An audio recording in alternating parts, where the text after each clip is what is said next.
a video on making the syrup for one of my favourite cocktails, or making the syrup a little bit more interesting for my favourite cocktails, which is an old-fashioned. Million different recipes for an old-fashioned. I tend to like one that's syrup-based, and normally I'd make my own syrup, or I'd use the syrup from some poached pears, which has got lots of spices in, and it makes a really nice old-fashioned. However, I've got this syrup in the back of the cupboard that I'm not going to use for anything else, and it's been sat there for a year, so I'm going to use that syrup and use that as the base for the syrup today. Otherwise, if I didn't have any pear syrup, I didn't have any of that, I would just use equal quantities of sugar and water boiled up so it forms a syrup, and that's what I would use, and then I would infuse some herbs and a bit of lemon into that. But that's in the cupboard. I'm not going to use it for anything else, so I'm going to use it for this. So I put the syrup in the pan, and we are heating the syrup up. If I was making the syrup from scratch, I wouldn't have to heat the syrup up, but because the syrup's already made, I am heating it up, and heating things up releases flavour from spices and things like that. So we're going to use orange zest, like that. We're going to use it all. So just the outside of the zest, and then that's going to go in the syrup until it comes up to boiling point. I just want the zest in just that little bit longer, so it cooks it slightly and helps it just preserve just that little bit longer. So that in there like that, and then we'll bring that up to the boil, and then we're going to add the spices. Shall I pause the video there, or should we watch syrup boil? We'll stop it there for the moment, and then we'll come back. Right, so as we can see, the syrup is coming up to the boil.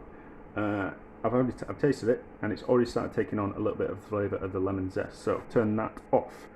Give it a stir around. That'll be fine. That scum is fine for the moment. We won't worry about that. So lemon in, and then we're going to put in cinnamon stick. So it's a litre of it's a litre of syrup. So one cinnamon stick, one star anise, and 2 cloves. You need to be careful with cloves. Cloves, if you put too many of them in, oil of cloves used to be what they used to give you at the dentist to numb your teeth. So if you put too many cloves in things, it starts making your teeth feel a bit funny. So 2, maybe 3. Let's risk it with 3. So 3 cloves, and give that a stir around, and we're going to put the lid on and let that go cold. However, just before that, because I've tasted it and it's a little bit too sweet, I'm going to add the juice of the lemon as well, which will just balance the acidity in the syrup. Also, when you're making syrups and things, it can crystallise, the sugar in the syrup. This probably won't, because it's got it'll have additives in it. It won't just be like a pure syrup.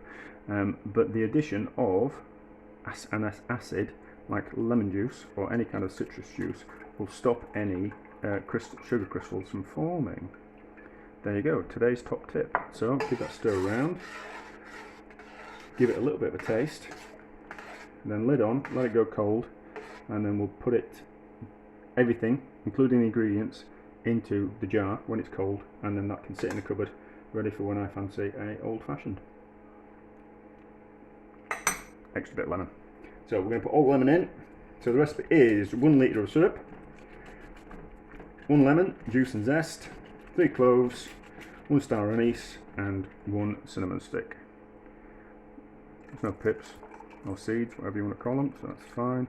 I reckon that'll be about right. And then that will turn your old-fashioned into something a little bit more special. So there we go. Yes, that's lovely.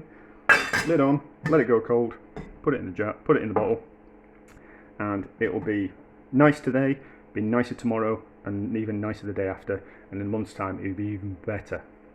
If it's in the cupboard for that long, probably not. But that's it. That's what you can do with sugar syrup, just to give it a bit more flavour if you're going to add it to things like an old-fashioned. Right, so the syrup has cooled in the pan, and I've transferred it back into the bottle. Didn't bother washing the bottle. there's no point. It's not as if I wasn't putting anything different into the bottle. It was the same thing that was going back into it. So I'll put the ingredients in as well.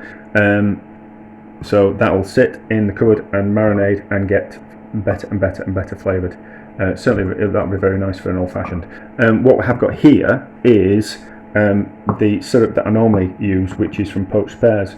When I'm making a lot of poached pears, inevitably you're left with a load of syrup left over afterwards, which has taken on the flavour of the same spices that I put in that syrup, and it's got lemon in, and lemon juice and zest as well.